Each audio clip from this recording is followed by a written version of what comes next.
difficulties. Little behind the scenes action. We're actually trying to upgrade the show for all of you. Something special. So starting with this week's episode, you'll actually be able to search in your browser by what we're making. So not just for the title of the show, but also what we're actually making. And this week's episode is Everything Kentucky Derby. So the 174th, if I remember correctly, running of the Kentucky Derby is tomorrow at noon. And it's a special event. So my family, we love horses, all things horses. I actually love them from a distance. I had a bad experience riding a horse when I was younger. I love them. They're majestic. They're beautiful, but I want to love them from a little bit over there. But like I said, we love horses and all things to do with horses. So every year, faithfully, we watch the Kentucky Derby. Even in a pandemic, we'll all have it on in our respective locations and we'll be enjoying it. So I wanted to do something around that idea. So recently, I had the privilege of working with some friends from the University of Kentucky to do a fundraiser. They wanted to do a virtual cooking class to raise money for the American Heart Association. So when I asked them, hey, what do you want to do? They wanted to do something very Kentucky specific. And what we settled on was actually making not only one of the most sacred dishes in Kentucky, but something that definitely is sacred to the Kentucky Derby itself. And that's the hot brown, the famous open face, warm turkey sandwich from the Brown Hotel down in Kentucky. So I said, why not do that? We'll do a couple of mocktails, and it worked so well, I had to bring it to all of you. So that's what we're going to do today. We're going to make a hot brown, that famous dish. And then I'm going to show you how to pair it with a cocktail and a mocktail. So we're actually going to do 2 cocktails and 2 mocktails. So when our hot brown goes into the oven to bake, we're literally going to set the timer on 20 minutes and we're going to get to making some drinks because I want to show you how to make a cocktail version.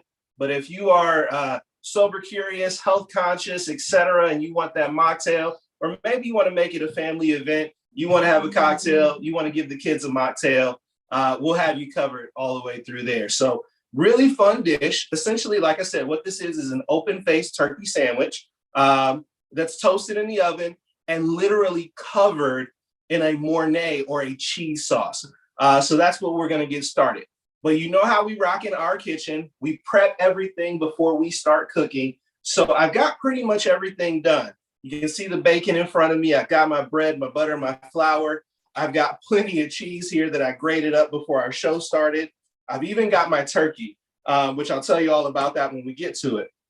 I just need to prep some parsley, and I need to prep my tomato that's a part of the dish as well. So let's jump right in. We'll start with our parsley. So this is just fresh. You'll see it sometimes referred to as flat parsley or Italian parsley. The alternative is curly parsley. That's usually what you see as a garnish on a dish. But when a recipe calls for parsley, flat parsley is typically the one that you want to use. So for this, we're going to, as best we can, curl it into a ball. Keep all those leaves tight together. Some people pull the stems off. The stems taste just like the leaves. So why are you wasting ingredients by tearing the stems off and not using them is beyond me. So let's push all of this into a ball, and we'll take our knife and we're just going to do a rough chop all the way down our ball, being careful to make sure we keep our fingers out of the cutting area. And then we're going to bring it all together. You can set your knife in front of you while you're doing this. Bring it all together into a ball. Squeeze it if you have to. It's not going to hurt anything. Squeeze it together so it stays. And we're going to come back and we're going to do another chop. And at this point, this second chop, this is really a rough chop of parsley. We can keep chopping this as much as we want until we get down to fine particles. That's fine. It's your preference. I'm going to give it a couple more chops just because I would like my pieces to be a little smaller. As you can see, we still got a couple of bigger pieces in there. And I'll bring it together one more time. And usually I like to twist it, and that helps it to stay together as I come back for another cut.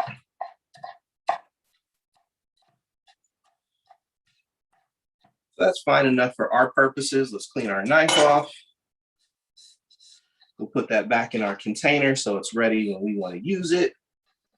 The thing about chopping parsley is invariably little pieces of it get stuck to your fingers. So don't be afraid to go ahead and rinse your hands off before you move on to our next ingredient, which is actually what I'm going to do real quick.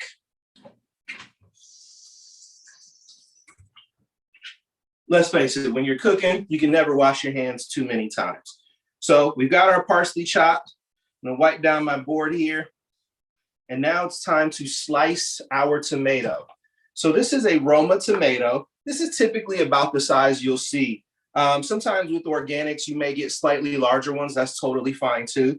But for this recipe, this is sort of this is the acid that actually helps you cut through the richness of the cheese sauce, the richness of the bacon that we're going to garnish on top with, the extra cheese that we'll garnish with. This is your acid right here. So the thing with cutting tomatoes, when we want to slice them, I see people do this all the time. They use the wrong knife. So when you're cutting tomatoes, you actually want to use a serrated blade. And that just means it has teeth, for those not aware. So something like a bread knife, that's going to work better. And what that does, it'll get through the skin of the tomato without tearing it. So you actually get a cleaner cut by using a serrated knife. So for this, we're going to remove the tip, and then we're just going to cut this into equal slices all the way down the tomato. And I made sure to wash my tomato earlier. So, and if you have to do a second cut to get rid of that little, the stem portion, that's fine. Just go ahead and do that. So we've got our tomato trimmed appropriately. And I'm looking for anywhere from 1/8 to 1/4 of an inch. These are about 1/8 inch thick. And I'm just eyeballing it, which is fine. But be better than me. We want to try to keep these in order as best we can. There we go. And then when we get to that tip, if you can't make that last cut, it's totally fine. So we'll stack these up. There we go. We will lay them back in their container. And now we are essentially prepped and ready to go. This dish, if you prep everything in advance, this dish is super easy to put together and have ready to go. So you can prep it early in the day and just be ready to throw it in the oven. Our oven is already preheated to 350. And like I said earlier, we're going to bake this for about 20 minutes. So let's wipe our board down. And let's start putting, we'll set our cutting board aside. We'll get our bread ready, and then we'll start putting our Mornay sauce together. So this is Texas toast. You can use whatever kind of bread you want. A white bread would preferably be better. For each hot brown that you're making, you need 2 slices of Texas toast or white bread. If you're using wheat bread, that's totally fine too.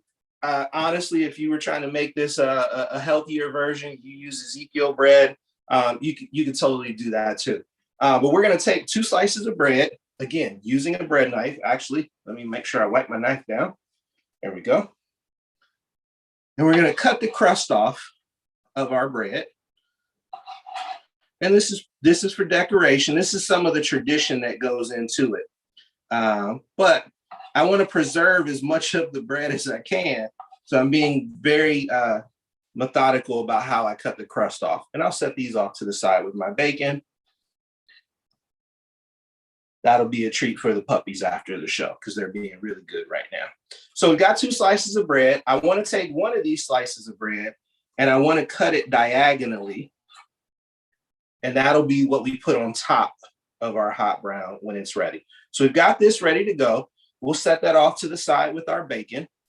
We're good on the cutting board. We're good on our serrated knife.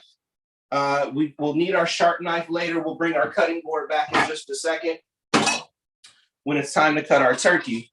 But for now, we're going to make a Mornay sauce. Mornay it's a French word.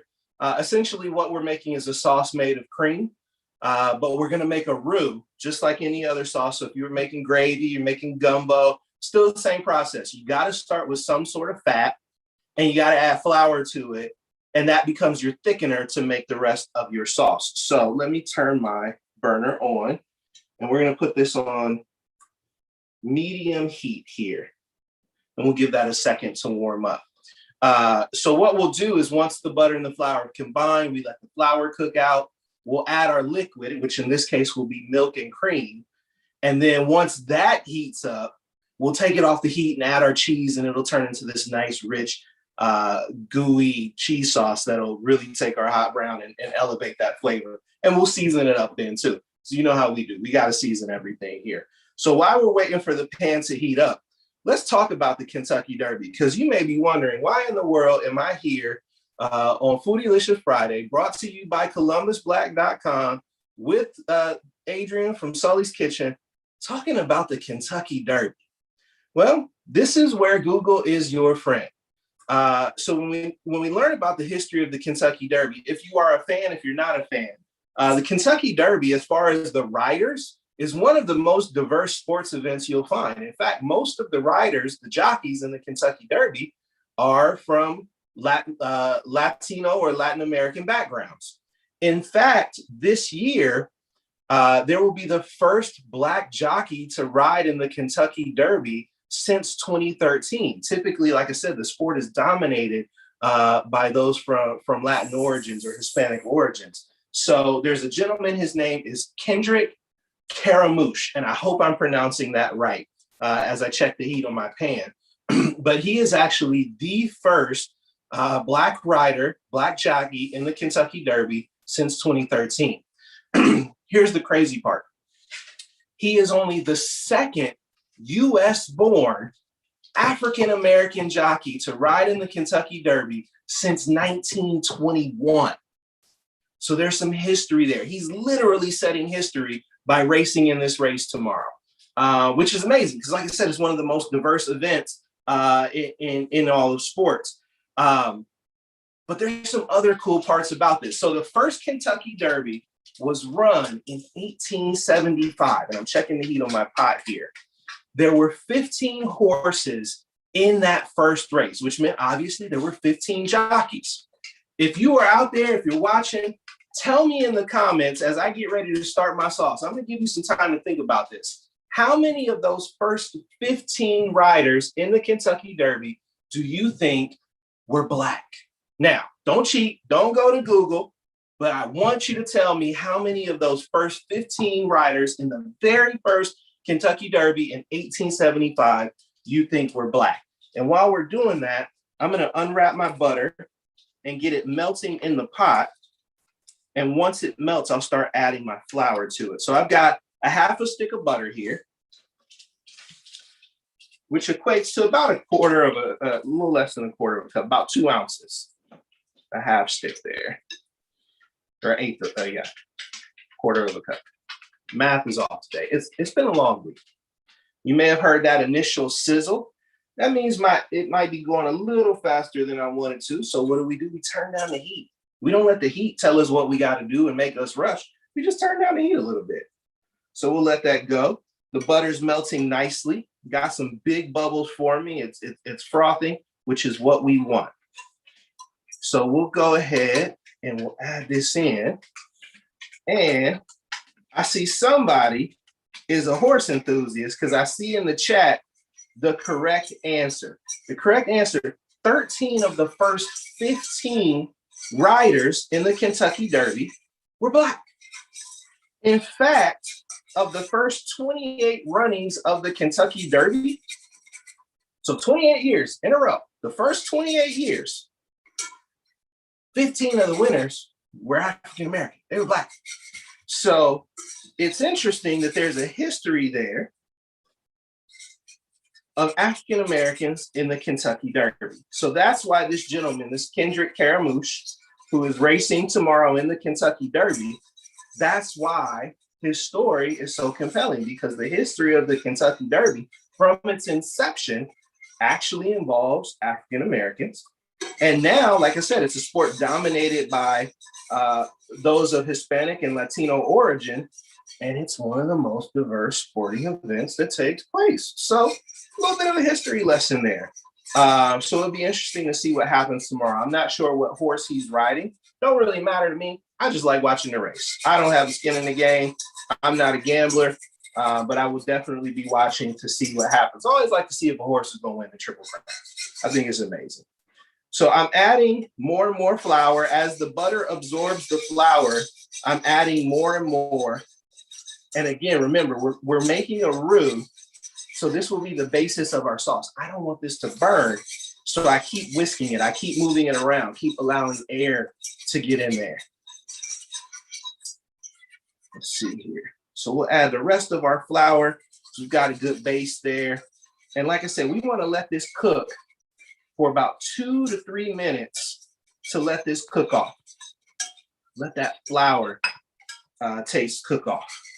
You see my pot moving around here, so let's get a little more control on that. So that the flour and the butter is pretty well absorbed, which is great. That's what we're looking for. So I'm going to go ahead and grab a measuring cup because I want to pour out 8 ounces of milk, and I've got 8 ounces of cream that I'm going to add in as well. I want both of these to be ready because when I add the cream, I want to immediately come back with the milk so that it doesn't curdle. Because the cream is thicker, it has a higher fat content. I don't want to lose my cream. So I'm going to go ahead and start slowly adding it. Just add a little bit at a time. Let the flour and the butter absorb that. Starts to thicken up. Add a little more. And we'll reach a point where the butter flour mixture, our roux, can't absorb anymore. So it's just going to say, okay, well, I guess we're just going to turn it into a sauce. I didn't want to be a sauce. I wanted to be this doughy, grainy mixture. But you're going to make me be a sauce, then I'm going to have to be a sauce. So let's go ahead and add the rest of our cream now. And what we did, essentially, we tempered our sauce. So by adding a little bit of cream at a time, we're not letting it scorch. It combines with the butter and the flour. And then we can come back and add a little more. Remember, I'm doing all this on medium heat. And I turned it down, so just under medium, because I don't want this to burn. And I want to keep this pretty creamy white color that we're going for. So let's add our 8 ounces of milk here. And I'm using 1%. The original recipe from the Brown Hotel, which is what the hot brown is named after, actually calls for whole milk. A little heart healthy swap. Use 1%. It's not going to change the flavor of your sauce. It's not going to change the texture. So by all means, feel free to do a little swap. I don't recommend using skim milk though. Skim milk is more water than it is milk. So use 1%. If you're going to do a swap, use 1%, 2% if you're kind of going for in the middle. Or if you're just trying to live it up, go whole milk and don't even worry about it. So this is pretty much combined. I'm whisking. I don't feel any lumps as I'm whisking. And I'm gonna give you a quick tip. I know I gave you one with the knife. I feel like throwing another one in. You know, this is what we do. If you notice, I'm holding my whisk kind of like a pencil. You may even see some people hold it this way as well. But the reason I'm holding it like this is because I got to keep whisking this sauce. I got to keep moving. I want to use my big muscles to do that. I don't want to sit here and have to put my whole arm and my whole back into it. So I'm just using my big muscles. I'm using my shoulder, a little bit of bicep, a little bit of tricep, and I'm drawing 8s in the pot as I'm whisking. So as I'm whisking, I'm literally drawing the number 8. I don't even have to look at it. I can look at you, and I know I'm whisking 8s. That way I'm covering the whole pan as I whisk, and I'm making sure I get all the bits from the edge too. So it's just a quick technique. And then sometimes you come back and just to make sure you got the edges, you do a little side to side. It's not going to hurt a thing. It's not going to hurt a thing. But what I'm really waiting for is to see our sauce start to simmer. And we're not quite there yet. What we're looking for is that sheen of that cold milk that we put in there. I'm waiting for that to go away. It should almost be like an eggshell type of white. A matte finish is what we're looking for. That's what I was trying to get out of my brain there. So a little matte finish. So while this is going, we can add a couple more ingredients. We're going to add about a half a teaspoon of kosher salt. Now I'm doing hand measurements. If you're not comfortable with that, you know what to do. Grab the measuring spoon. It's not going to hurt nothing. Not going to offend nobody if you use a measuring spoon. And I'm looking for, there's my pepper. I'm using fresh grated pepper, and I'm going to grate it till it feels good. Not really measuring, but I'm looking for about a half a teaspoon or so. I'm not trying to turn my sauce speckled, but I want to give it a little life, give it a little color. It's not going to hurt a thing. So get that in there. And by doing it while the pan is still on the heat, or while our pot is still on the heat, we allow that residual heat, that simmer, to break down that salt and pepper and get throughout the sauce that we're making. All right. Now, because I use fresh cracked pepper that I grinded out of the grinder there, we will see some spots. That's okay. If you're using the pre-ground pepper, it'll be a lot less noticeable, but that's totally fine too. Whatever works for you. Not gonna hurt a thing. All right. I see somebody said it reminds them of mom's version of recipes. That's how I cook. Mom didn't teach me how to measure, so I got to convert in my brain. It's sort of like when you think in another language, but you got to translate it to English to talk. That's how I cook. I think in terms of flavor. I got to come back and tell you what the measurements are so you can go ahead and make it. So now I got this beautiful thick sauce. I'm going to turn my burner off here and push that out of the way. We don't need that no more. And I've got this beautiful, creamy, salty, peppery sauce. I want to add about a pinch of nutmeg to this, all right? That's my pinch. I was feeling generous with a pinch. I love nutmeg. It's actually one of the ingredients I put in my mac and cheese. Gives it a little life, gives it a little flavor. If you ain't got no nutmeg, you might want to consider. That's all I'm going to say. I'm not going to tell you what to do. You know, that's not how we get down in our kitchen. We create. But I'm going to tell you, you might want to think about it. You might want to think about it. All right. So I'm going to take, this is, I know it looks like a lot, but it's fresh grated from the block. Remember, I told you that grated Parmesan you get from the store, it's delicious, it's fantastic, but it's got cellulose in it. Cellulose is a paper byproduct that keeps it from caking. This is fresh grated. So I know it looks like a lot, but this is just a little bit more than a half a cup. And I'm going to add most of this to this sauce.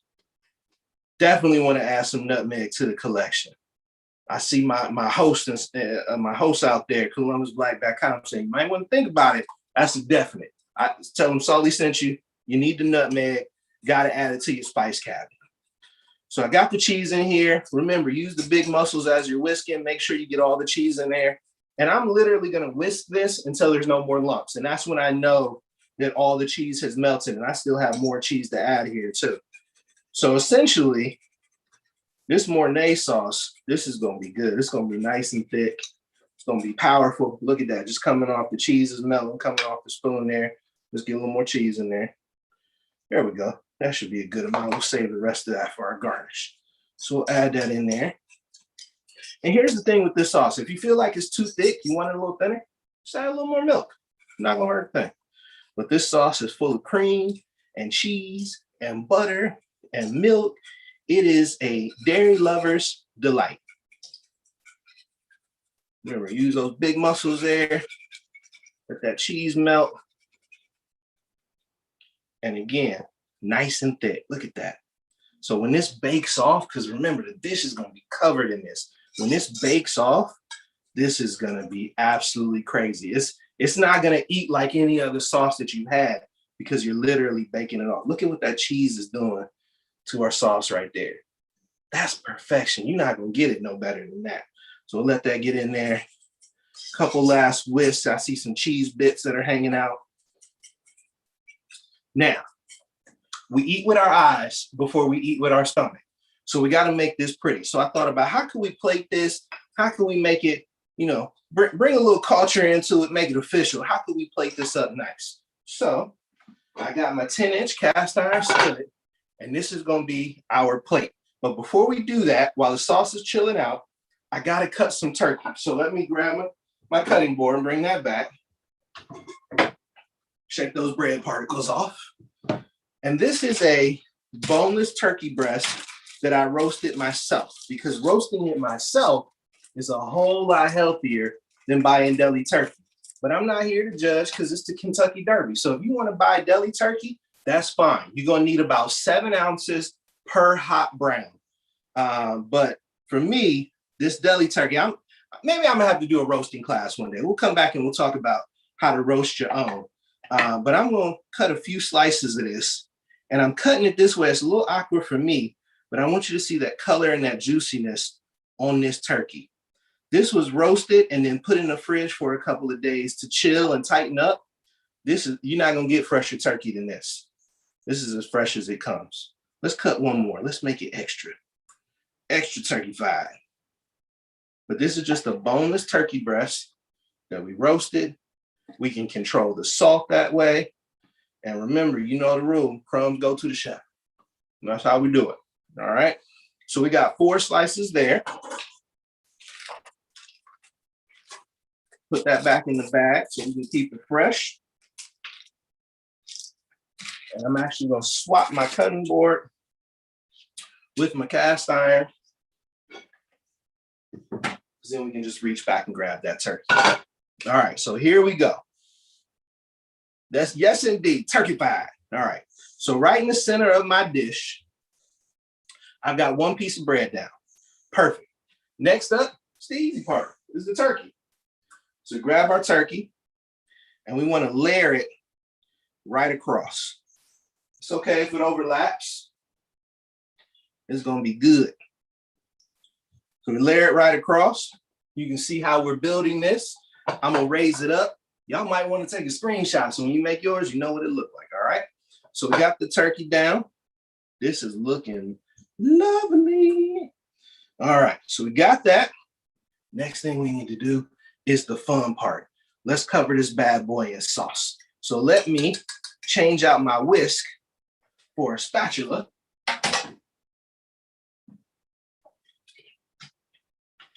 There we go. And we are going to cover this. When I say cover, oh, I mean cover. We're going to put all of that down there. Now, this was enough sauce for us to make 2 hot browns, but it's all right. You want to use it all for yours, that's fine too. Ain't gonna hurt nothing. And I'm just using the spatula to move it from where it's heavy. I'm moving it all around. So the bottom of the hot brown is covered. All right. And we got plenty of sauce left. There's plenty of it in here left if we wanted to make another one. So set that out of the way there. Now we got to finish up our design here. So we're going to take our tomato and we're going to lay our tomato vertically across here. There we go. Right across the dish. That's going to give us some color there. Then we're going to take our 2 pieces of bread that we haven't put down yet, and we're going to lay them on top of the hot brown, just like that. Now, before we get done, right across the middle here, we're going to take a little sprinkle of cheese. Let some get on the tomatoes there. It's all good. We got that rocking. This goes into the oven for 20 minutes, and we're going to make some cocktails. So we'll ask our favorite digital assistant, Alexa, set a timer for 20 minutes. 20 minutes, starting now. There we go. We'll set that off to the side. We've got our cheese left, our bacon left, our parsley left to come back and garnish this. So when you think of Kentucky Derby, there's a couple particular drinks that go with or that are synonymous with the Kentucky Derby. Now, Woodford Reserve is the bourbon sponsor of the Kentucky Derby. But I'm gonna let you in on a little something that I've been working on throughout the pandemic. So we're not gonna use Woodford. We're gonna use a special blend I'll tell you about here in just a little bit. So let's get started on our first cocktail. This one is called a Woodford Spire. I'm gonna show you how to make this a cocktail, and I'm gonna show you how to make it a mocktail, all right? So we got our 2 glasses. We need to fill both of these with crushed ice. All right, so let's do that.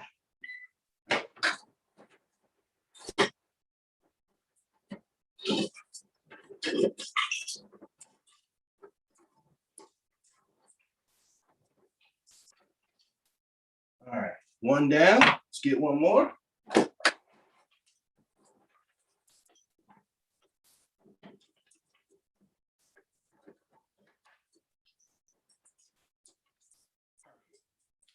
All right, So starting with the mocktail version first. If you want to make this a mocktail, you want to exclude the bourbon. You still want it to taste like the dish that you're trying to make, right? So, little trick, 2 ounces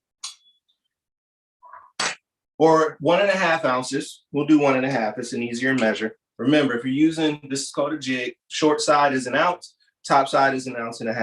So 1.5 ounces, make sure you fill it all the way up. 1.5 ounces of unsweetened iced tea. You can brew your own. There are certain smoky black teas that are perfect for replacing bourbon because they've got that smoky taste to them. So we've got that. Then we need 1 ounce of cranberry juice. Make sure you fill it up. Got a little spill there. That's what the towel is for. And we need, there you are, 1.5 ounces of lemonade. So think of it as like a cranberry Arnold Palmer. Except now that we got that, we are going to garnish it. Now I'm going to step off to the side here. We are going to garnish this with a lime slice. But not just any old lime slice. We're just going to take a thin slice. And what I did, I cut a thin lime slice and I cut it halfway across. So I'm just going to take this, spin it, dunk it in my drink there. And you've got a Woodford Spire mocktail. Let's make the cocktail version. All right. So same principles apply, except this time we're going to, instead of using 1.5 ounces of unsweetened tea, we're going to use 1.5 ounces of whiskey or bourbon. So during the pandemic, one of the things that I've been working on is my own barrel. So every time I find a whiskey or bourbon that I like, I take 2 to 4 ounces and I add them right into this mini barrel. So this is a 3-liter barrel. So essentially what happens is 1 month in this barrel is equivalent to 6 months of aging like you would buy in a whiskey or a bourbon. Well, if you're a drinker, you know the longer it's aged, the more expensive it is. So why not buy the younger version of stuff you like, or bottles that are kind of emptying out a little bit, like, ooh, I like this, but I only got a little bit left. Instead of drinking it, put it in a barrel. Let that collection build up over time, and then you will have, and I might have to clean my little hole out of there, but that's all right. We'll get it to come on out. I hear you in there. So what happens is sometimes if you wait too long, it can turn a little syrupy, but there's a trick for that. Just get a little skewer. There we go. Get a little skewer. Clean out the spigot a little bit. There we go. Should be okay. All right, well, we're gonna do it the way they do it in the bourbon house. Take the topper out, roll this bad boy over. Let's do this over the sink.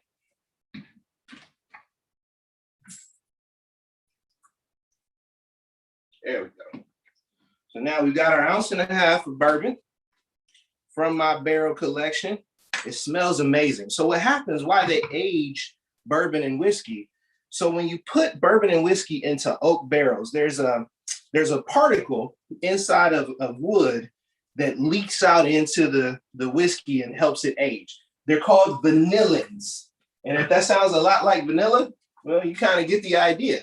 That's what gives bourbon its vanilla taste. So we've got that light, beautiful looking luscious whiskey from my barrel. That's a collection of all things. The barrels you can find at a place called barrelsonline.com, and they will even personalize it for you. I'll bring it back over here in just a second. So we got 1 ounce of our cranberry. We need 1.5 ounces of our lemonade. That also helps get the last of the bourbon out of the jig as well. Clean up after ourselves here. Let me go get that extra lime slice.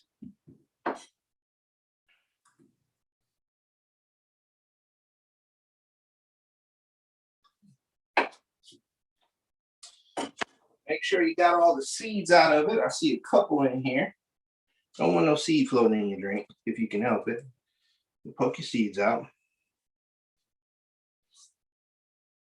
There we go.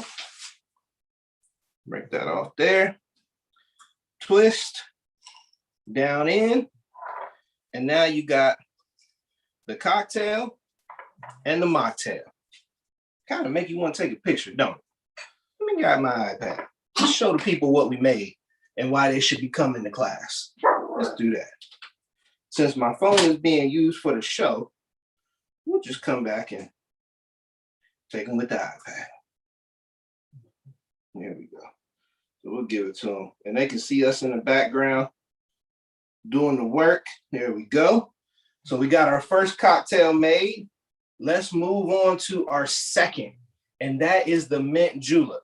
Now, again, second time around, I'm going to start with the mocktail, because the mocktail is actually more complicated than making an actual mint julep.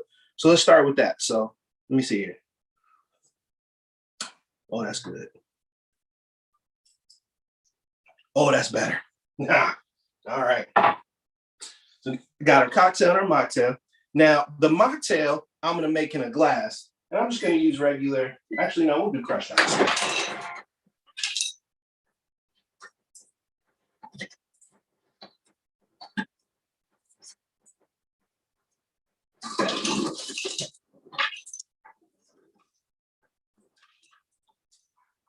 Now, in the mocktail, because we're going to add things like lemonade and all that type of stuff, we don't need to add any other sugar. But what we do need to add is mint. You cannot make a mint julep without mint. So I've got a handful of leaves here, probably about 10 leaves or so. Make sure you pick up all the bits. And before I put them in this glass, I want to make sure that the fibers are broken down so the oil and the mint can come out. So in the palm of my hand, just a little slap. What that does is breaks the fibers, and you can see the little remnants in my hand here. That breaks the fibers of the mint down. And then I'm gonna, normally I'd use a cocktail muddler, but this is for me, so I'll shove it down in there. I want that to mix with the ice. So as the ice melts, it works in conjunction with the oil from the mint leaves. When the lemonade hits it, the tea, etc., and we're good to go. So same situation here, except this one is now equal parts. This is essentially an Arnold Palmer with mint, but it's as close as you're going to get to tasting a real mint julep without alcohol in it. All right. Mint can be very invasive in a garden. That's why if you're going to plant it, you should plant it in a pot. It will literally take over any section. If you don't get it all out, it's just going to keep coming back year after year. So that's why you keep seeing it pop up in your garden there. Because if you don't get it all, it's going to keep coming back. So equal parts. I'm going to take the other half of my lemon. This is for safety purposes. I'm not trying to hurt myself now. And I'm going to cut a thick lime slice, not a thin one, a thick one.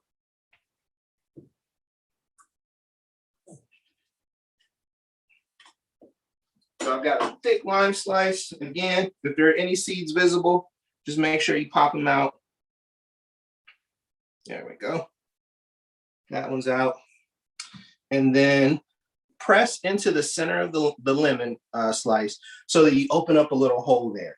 Take a couple of the tops of the mint leaf, including the stem. Press that down through the lime, or the lemon circle here, and spread out those mint leaves and set that on top.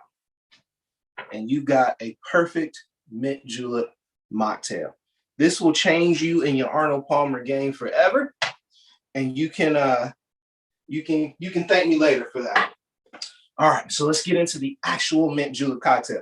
Now, mint julep is a pretty cheap drink because it's just a couple of ounces of bourbon and some water. Oh, I forgot one thing. We got to float something in this. So mint juleps A lot of times they're made with sparkling water. We don't have that in our mocktail. So what I'm gonna do is actually, this is Canada Dry Bold. If I'm making a mocktail, I actually prefer the Canada Dry Bold because it's stronger. It doesn't water down the drink.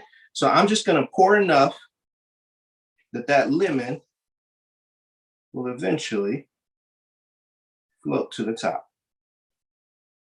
There we go. Perfect. Now we got a perfect mint julep mocktail. Almost forgot that part. And you know how we do. All right. So we got 3. Let's make 4. And we're doing great because we still got 8 minutes on the timer. I don't even have to rush through this one. All right. So typically a mint julep costs about $11 at the Kentucky Derby. I know that from research because I have never actually been. I watch it on TV like I do most sporting events. But there's been this new fascination, this new craze with the $1,000 mint julep. Well, it costs $1,000 because they serve it in a 24-karat gold-plated cup that you don't get to keep. Now, what we look like spending $1,000 on a drink in a cup that we don't get to keep? It's not happening. So check out my little 4 for $15 special that I found in the Sulli top clearance section about 4 or 5 years ago. These are copper-plated stainless steel cups, and they're going to have the same effect. So the novelty of having a metal cup for your mint julep is that when you add all the ingredients and you add the ice to it, when you stir it up real quick, the glass frosts. And it's really cool. It's a beautiful thing. Happens with lots of cocktails, but that's where we're at. So let's get our crushed ice.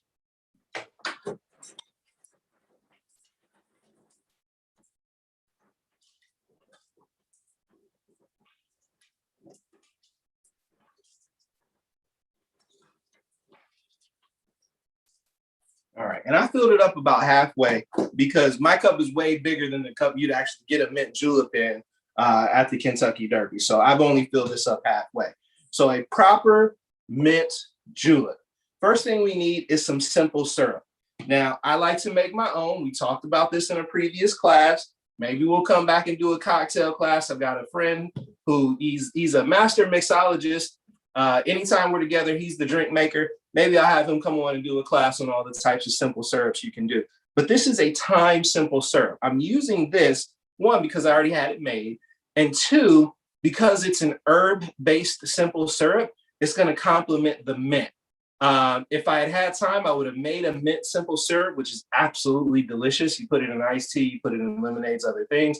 Would have been fantastic. But I'm going to use it for this. And actually, the amount I have left is actually about the amount that I want to use. So it's should be close to somewhere between an ounce and an ounce and a half. I'm going to squeeze that into my measuring device here, my jig. And yeah, like I thought, a little bit between an ounce and a half. So that goes right in. There we go. We'll set that off. We're going to take about 10 mint leaves. Remember what we said, you can't have a mint julep without mint in it. So 10 leaves. Try to make sure that they're off the stem. I'm going to save this bit for our garnish. So I've got plenty here. Remember what we said, get them in the palm of your hand. Give them a good slap, break down those fibers. I'm going to use the stick I was using earlier. One less thing I got to wash later. We'll press those down into the dish. Now, into our cup. Now, here's the thing with the mint julep, and you can already see the cup is starting to frost up. We need 2 ounces of our whiskey or bourbon. So I'm actually going to use Uncle Near's. So for this one, and 2 ounces is really just a 4 count. If you're comfortable with counting, if you count to 4 when we turn this up, that's going to be 2 ounces, or you can use this measure. So the count method would be 1, 2, 3, 4. That's your 2 ounces right there. Little heavy pour, but that's never hurt anybody. Now here's where the choice comes in. To finish this, we need some sort of water. We can use seltzer water. We can use regular water. We can use the Canada Dry Bold if we want to, but this is going to be a little spicy. It might alter the taste. But essentially, we just need to come back with an equal amount of water. So it does two things. One, for you, the consumer, it takes the bite off of the drink itself. Bourbon can be a little strong. Not everybody likes it. It can be an acquired taste to some. So the water cuts down on the strength of the bourbon. It also saves the bar a whole lot of money because I can give you 2 ounces of bourbon, 2 ounces of water. You're not going to be able to taste the difference. And I get to save money instead of pouring you 4 ounces of bourbon. So let's get a little water in our cup. Perfect. And then here's where the magic comes in and why they charge so much. You get a stick or your bar spoon, you spin, and the faster you spin, you see how that cup frosted up on the outside. I'll bring it closer so you can see how frosty that is. I take my finger, run it down. You can see the condensation that was on it. There we go. So that's good to go. Let's go get that thick lime slice again.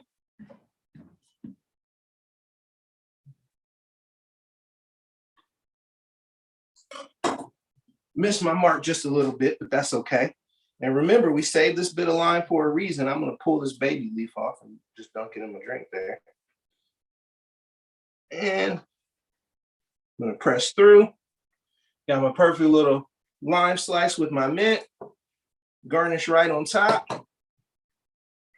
And ladies and gentlemen, we now have a mint julep mocktail and a mint julep cocktail. We just made 4 drinks in under 20 minutes. And that gives us time. If it's not on the gram, did it really happen? You know, that's how it goes. Well, in this case, if it's not on the Facebook Live, did it really happen? So we'll show all the people that didn't come to class just what they missed. If they nice, we might share these recipes with them. But they should have been here, right? So let's see. Here we go. Oh, that's good. Man, there's a reason that Uncle Nearest has won best whiskey the last 3 years running. Man, the history, the story, the fact that it is not only a diverse owned business, but it is a woman-owned business. Man, that whole team down there, that's one of the places I really want to get to post-pandemic. I got both my shots. So I'm almost at 100% vaccinated. I will be next week based on the guidance from the CDC. But one of the places I want to get to is that Uncle Nearest distillery. Lost the chance to go before the pandemic. Really looking forward to getting down there and seeing that operation. So let's try our mocktail. Okay.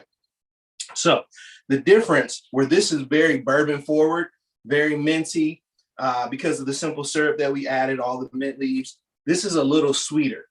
So you're not getting those earthy, woody notes from the bourbon, and that's totally okay. There's I want to say it's Lipton makes it, but there's a black tea, a Chinese black tea called Lapsang tea. You can buy it in instant tea bags at the grocery store, but it's got a really smoky flavor to it. That would be something that I would like sun brew out on the porch for iced tea. I would use that. Alexa, stop. Make sure she stopped. There we go. I would use that in something like this because then you get that smoky element that some bourbons or whiskeys can have that'll really make it taste really similar. I read somewhere some woman was saying, well, you know, it's really impossible to make a mint julep mocktail. And I thought to myself, well, maybe in your house, but in my kitchen with my people, this is how we get down. And this is a great mocktail. If you're sober curious, sober conscious, looking for wellness opportunities, like I said, want to turn it into a family thing, you have the cocktail, the kids have the mocktail, so they feel included. Great way to do it. All right, so our hot brown is ready to come out of the oven. All right, so let's pull that out of the oven. Let's garnish it up, show you what it's looking like, and then we'll send you on your way to enjoy the rest of your Friday. So open that oven up. Oh my goodness, people. Lord have mercy. Look how the bread is toasted. The sauce is bubbly. The tomatoes are right. They're looking beautiful. And we ain't even done yet. Here's my favorite part of the dish. So first thing we got to do is come back and garnish it with some more cheese. We take a little handful here and just across the top. And while this sauce is bubbling, that cheese is gonna melt too. Then remember I told you I made bacon. The bacon goes on top. The bacon is the garnish. That's why this is amazing. So we look for the 2 best pieces of bacon we got. I like these 2. We're gonna lay them in an X. X gonna give it to you one time for DMX. Rest in peace to Black Rob too. And we come back with a little parsley. Let's just get a little arrogant with the parsley. Let's just come up here. Just do that to it. That's our show tonight, ladies and gentlemen. You got the hot brown from Kentucky. You got all the mocktails. We turned out tonight. Enjoy the Kentucky Derby tonight. That's how we're closing the show.